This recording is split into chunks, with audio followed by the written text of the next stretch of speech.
نبی پاک علیہ السلام نے فرمایا ایک بندہ گنجا تھا، کوئی شے نہیں تھی، سر پہ بال بھی نہیں تھے، رویا کرتا۔ اللہ تعالیٰ نے فرشتے کو بھیجا، تجھے کیا چاہیے؟ تو کہنے لگا بال آ جائیں اور تھوڑا مال آ جائے۔ فرشتے نے ہاتھ پھیرا تو بال بھی آ گئے تو بکریاں بھی آ گئیں، لائنیں لگ گئیں، مال ہی مال ہو گئے۔ دوسرے کے پاس گیا، وہ کوڑا تھا، اس کو جا کے کہا کیا چاہیے؟ کہنے لگا شفا ہو جائے اور کچھ اللہ تعالیٰ آسانی کر دے۔ شفا بھی ہو گئی، گائیں بھی دے دی، بھینسیں بھی دے دی، مال ہی مال ہو گئے۔ پھر ایک کے پاس گیا، وہ اندھا تھا، تجھے کیا چاہیے؟ اس نے کہا آنکھیں مل جائیں اور کچھ ساتھ اللہ مال دے دے۔ اونٹ ہی اونٹ ہو گئے۔ جب بڑا نواز دیا تو پھر مالک نے امتحان لینے کا ارادہ کیا، یاری تیری سونا ہے پر آزمائشاں بھی تیریاں اگ، آزمائشاں تیریاں، صحیح کہہ رہا ہوں، آزمائشاں تیریاں، یاری تیری سونا ہے پر آزمائشاں تیریاں، اے سونا پرکھیا جامدائی پہلو نال لگاں دے لگ۔ اللہ نے فرمایا آزمائش کرو۔ سب سے پہلے گنجے کے پاس آئے، اسے کہا اللہ کے رستے میں کچھ دیکھنے لگا، میرے خرچے ہی بڑے، دیکھو تو صحیح کتنی مشکل میں وقت گزارتا ہوں، حال ہی کوئی نہیں۔ تو اس نے کہا میں نے تو سنا ہے تو گنجا اور بھوکا ننگا تھا۔ کہنے لگا میں تو جدی پشتی رئیس اعظم ہوں، تجھے کس پاگل نے کہا ہے بھاگ جا؟ اس نے کہا اچھا جیسے تو تھا ویسے ہی ہو جائے۔ کھیت کھلیان اجڑ گئے، پھر سے گنجا ہو گیا۔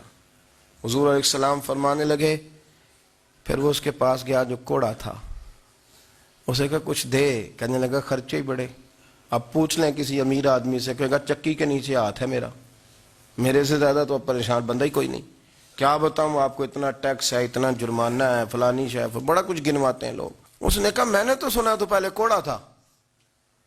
اس نے کہا جا دوڑ جا، میں تو رئیس اعظم ہوں، دادا بھی پردادا بھی اور ساری نسل ہی۔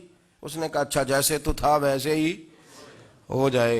پھر وہ گیا اندھے کے پاس اور جا کے کہا اللہ کے نام پہ کچھ دے۔ تو کہنے لگا رب کے نام پہ؟ یہ کھڑے ہیں اونٹ، جتنے تیرے دل کرے لے جا۔ اس نے کہا کیا معنی اس بات کا؟ کہنے لگا یار تجھے کیا بتاؤں، میں تو اندھا تھا، میں نے تو کبھی دنیا دیکھی نہیں تھی، پھر اس کریم نے فضل کیا تو مجھے بڑا کچھ دکھایا، میں کیا بتاؤں، میرا دل کر رہا ہے کہہ دوں کہ پھر اس نے کعبہ دکھایا، پھر اس نے روضہ رسول دکھایا،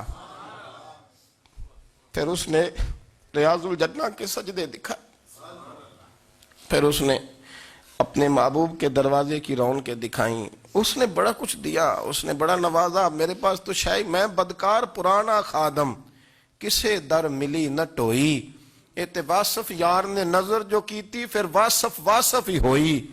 یہ تو اس کا کرم ہوا۔ تو یہ وہ کہنے لگا تو اللہ کے نام پہ جان مانگ، میں وہ بھی دینے کو تیار، میرے پاس تو شے ہی کوئی نہیں تھی، مجھے تو اپنا پتہ ہے، میں تو کوئی شے نہیں تھا، کچھ نہیں تھا میرے پاس۔ یہ تو ان کا کرم ہے کہ رخ ان کا ادھر ہے، اور مختصر سی میری کہانی ہے، یہ جو بھی ہے ان کی مہربانی ہے۔ تو وہ کہنے لگا میں بھی کچھ لینے نہیں آیا تھا، تیری آزمائش ہی کرنے آیا تھا، تیری عزتیں بھی سلامت رہیں گی، تیرا مال بھی سلامت رہے گا، تیری شفا بھی۔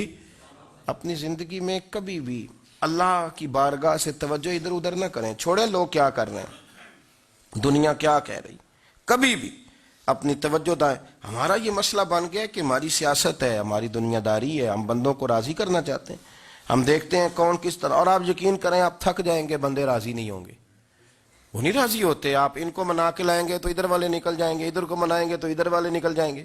اس چکر سے باہر آئیں، اس رب کو راضی کریں جو فرماتا ہے ان الذین آمنوا وعملوا الصالحات سیجعل لهم الرحمن ودا۔ فرمایا تو ایمان لانے کے بعد نیک عمل کر، میں لوگوں کے دلوں میں تیری محبت پیدا کر دوں۔ رحمان لوگوں کے دلوں میں محبت ڈال دے گا، اللہ لوگوں کے دلوں میں۔ اپنی نظر ہمیشہ اپنے رب پہ رکھیں، اتنی لمبی چوڑی دنیا داروں سے امیدیں نہ وابستہ کریں۔ میں نے دیکھا ہے لوگ کاسا لیسی کرتے ہیں، کبھی اس کے دروازے پہ کبھی اس کے دروازے پہ۔ ان چکروں سے باہر آئیں اور اپنے رب کی بارگاہ کی طرف توجہ کریں، استغفار شوق سے پڑھا کریں، اور اکیلے میں نہ، اکیلے میں۔ رئیس المتکلمین مولانا نقی علی خان صاحب رحمۃ اللہ نے لکھا ہے کہ فرعون 500 سال حکومت کر گیا، فرماتے اصل وجہ یہ تھی کہ دنیا جب سو جاتی تھی نا تو اوپر چادر لے کے تو مسلح پہ بیٹھ جاتا تھا اور ہاتھ باندھ کے کہتا تھا رب تو ہی ہے، میرا پردہ نہ کھولنا، مالک تو ہی ہے، کرم نوازی کرنا، میری پکڑ نہ کرنا۔ وہ بے ایمان ہو کے اگر 500 سال ہاتھ باندھے تو گزارا کر لیتا ہے، تو ایماندار ہے، پر مسئلہ یہ ہے کہ تو رات کو بکل مار کے ہاتھ نہیں نہ باندھتا، تو منت نہیں کرتا، تو استغفار نہیں کرتا۔ توبہ کریں تو بچے رہیں، وہ اتنی لمبی حکومت کر گیا چونکہ رات کو کہتا تھا مالک رب تو ہی ہے، لیکن مہربانی فرما، میری پکڑ نہ فرما، تو اللہ نے تو اس کو مہلت دے دی۔ کافروں کو آج بھی مہلت دی ہوئی نہیں رب نے؟